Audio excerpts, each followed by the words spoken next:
Graça e paz, eu sou a pastora Dircileia, Igreja Metodista em Vila Paulistana. E mais uma vez vamos falar um pouquinho, nesse momento de estudo bíblico, sobre a novela Gênesis. E nós estamos vivenciando então agora praticamente a última parte da novela, que é a história de José. E José, e essa história, revela quem é Deus. Que ele sofreu bastante com a inveja dos irmãos, principalmente por causa dos sonhos, né? E é uma das melhores histórias literárias que a gente tem na Bíblia.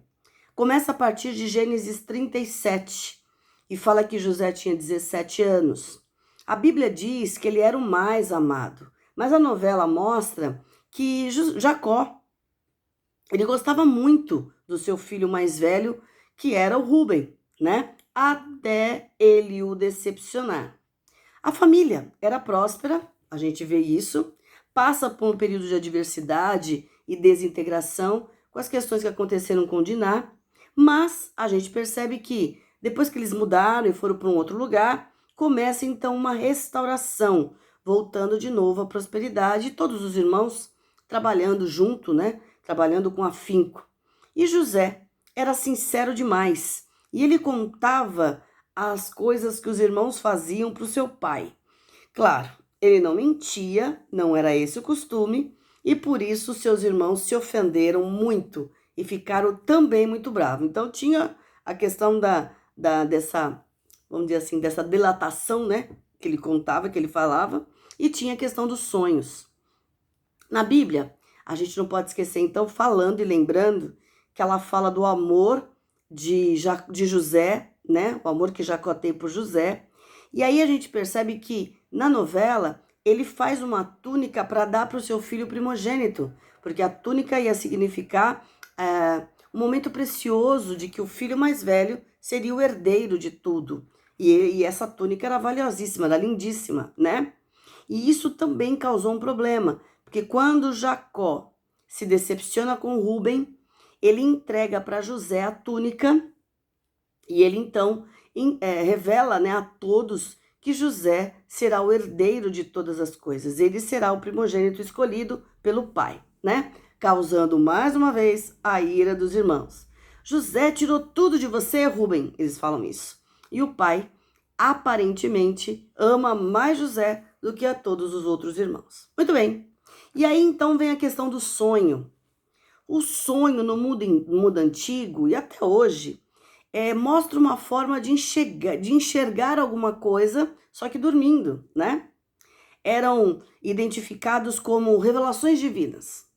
E era uma espécie de uma visão codificada em uma linguagem simbólica e precisava de interpretação. Até hoje, muitos sonhos a gente consegue interpretar ou não.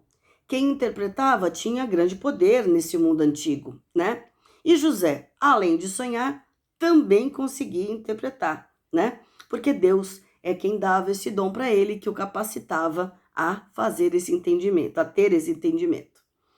E então, ele, entusiasmado com os sonhos e por estar junto com os irmãos, ele conta os seus sonhos. E conta tudo, né? Um adolescente saindo da adolescência, vivendo aí momentos de euforia, ele acaba contando o que ele sonhava. E o sonho era profético e causa mais raiva ainda nos irmãos, né? E ele contou de maneira simples que o feixe dele seria o maior e os outros se curvariam a ele. Os astros e as estrelas também se curvavam perante o sol e o sol era ele. E aí ele vai mostrar, e os irmãos vão sentir isso, que ele está sendo superior aos irmãos. Será? Por que ele vai falar desse jeito, pai? E até o próprio pai também não aceita muito bem o que ele conta, né? E aí a gente percebe que foi muito mal recebido esse sonho, essa interpretação dos sonhos, né? Vai insultar muito os irmãos mais velhos, né?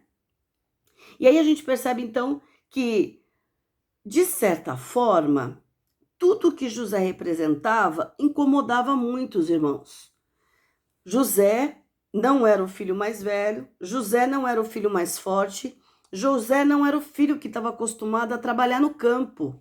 Por isso, e por essas outras questões, também incomodavam bastante os seus irmãos.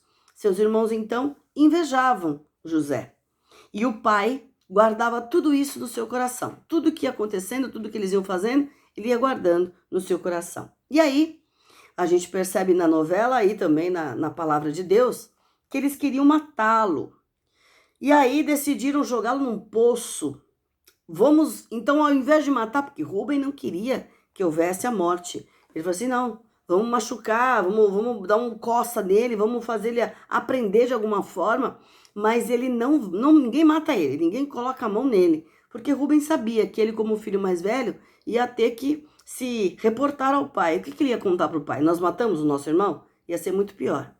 E aí, nesse momento da novela, mostra uma parte importante que muita gente não acredita, mas mostra o diabo. No momento em que eles estão decidindo o que fazer e machucando bastante o irmão José, porque eles batem bastante nele, até jogarem no poço, parece, a impressão que a gente tem é uma possessão demoníaca, que muita gente não acredita ainda. E aí é como se fosse o diabo tivesse tão feliz com o que eles estavam fazendo, ele dança, ele é muito alegre, e a impressão que a gente tem é que ele afronta Deus. Ele olha para Deus como se estivesse falando, e agora, né? E agora? Olha aqui, ó, teus filhos, e agora? Então parecia que ele estava muito feliz, num regozijo muito grande em ver os irmãos machucando bastante José.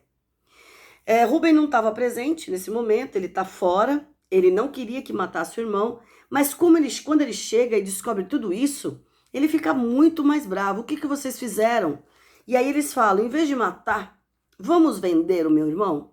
Aí a gente não tem, o Rubem não quer que a gente mate, a gente não quer derramar sangue, então vamos vendê-lo. Quando passar aí uma caravana de mercadores, a gente vende ele como escravo, pega um dinheiro e a gente dá um jeito de depois contar uma história para o pai. Neste momento, tem duas passagens bíblicas que falam assim. Tiago 3,16 mostra onde há inveja e sentimento faccioso, há confusão e toda espécie de coisas ruins. Em Provérbios 16, 25 diz assim, caminhos que parecem bom ao homem, que parecem direito ao homem, são caminhos de morte. E o filho insensato traz tristeza e amargura aos pais. Entende? E aí é interessante que a narração desses textos é feita pelo próprio Deus, né? Mostrando de verdade que o que eles estão fazendo está totalmente fora da Bíblia. E aí a gente vai começar a ver onde Deus se revela. Como que Deus age com as pessoas que sofrem bastante. Nós, por exemplo, cada um de nós, uma perseguição, alguém que tem inveja de nós, alguém que quer alguma coisa contrária à nossa vida. E a gente percebe então nestes momentos como o Senhor age, né? E o sofrimento de José? O menino que fez o ator, né? Ele foi perfeito, porque a gente sente dó, a gente tem vontade de chorar com o que está acontecendo com ele. Doeu, eu acredito que o mais doeu não foram os tapas, foram a atitude dos irmãos. Quando eles acabam vendendo ele grita o nome de todos os irmãos. Rubem, Judá, Simeão, Issacar, Dan. Ninguém se volta para ajudar e fala, não, para, não vamos fazer isso, vamos voltar atrás, vamos pegar ele, já batemos bastante, agora ele vai aprender. Não, ninguém se arrepende. Os irmãos são frios, existe uma frieza na questão dos irmãos no tratamento para com o José e deixa ele ir. E aí ele vai ficar então escravo, ele está indo para o Egito, ele não chegou no Egito ainda, e se ele chegar no Egito como escravo, o que a gente entende? Ele nunca mais vai ser livre, né? Mas tem a mão do Senhor na parada. E a gente vai ver o que o Senhor vai fazer na vida dele. A gente conhece, mas a gente está assistindo para justamente ver, né? Para poder entender melhor toda essa questão bíblica. Parece uma traição. Parece a traição que Jesus sofreu com Judas, né? Judas era amado de Jesus, ele vai lá e beija Jesus. E os irmãos, meus irmãos, sangue do meu sangue, eles nem olham para mim, eles me venderam, bateram em mim e me venderam como escravo. Então essa situação também é muito complicada, né? Muito complexa, falando desse sentimento de inveja e de ódio, trazendo coisas ruins. Quando então Rubem chega, fica muito bravo, fica muito chateado, rasga suas vestes, e a ideia é assim: eu tenho aflição e medo, o que eu vou fazer? Eu vou ser considerado culpado.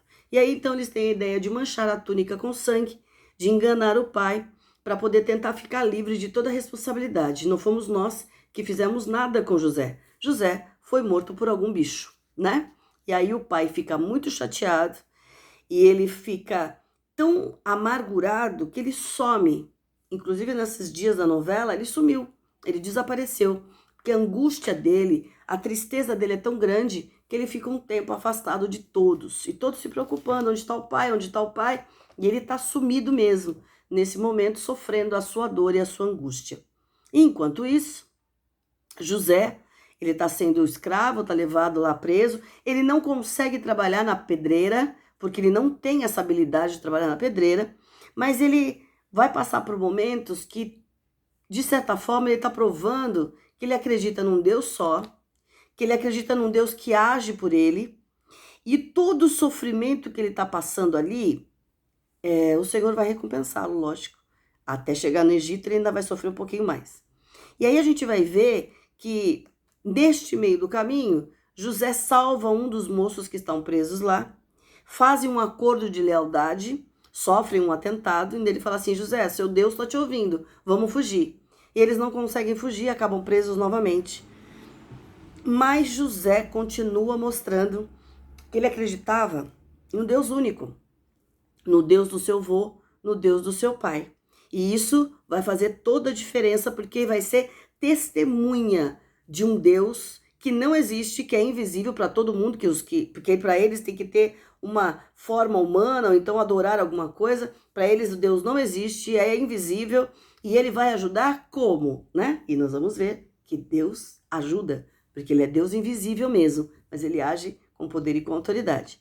E aí então a gente vai perceber então a amizade que os dois vão ter até chegar no Egito, que ainda não chegaram. A gente está vendo ainda essa semana, provavelmente já chegue. E lá no Egito, a gente está vendo ainda de novo a cultura deles. O faraó chama Xerxes.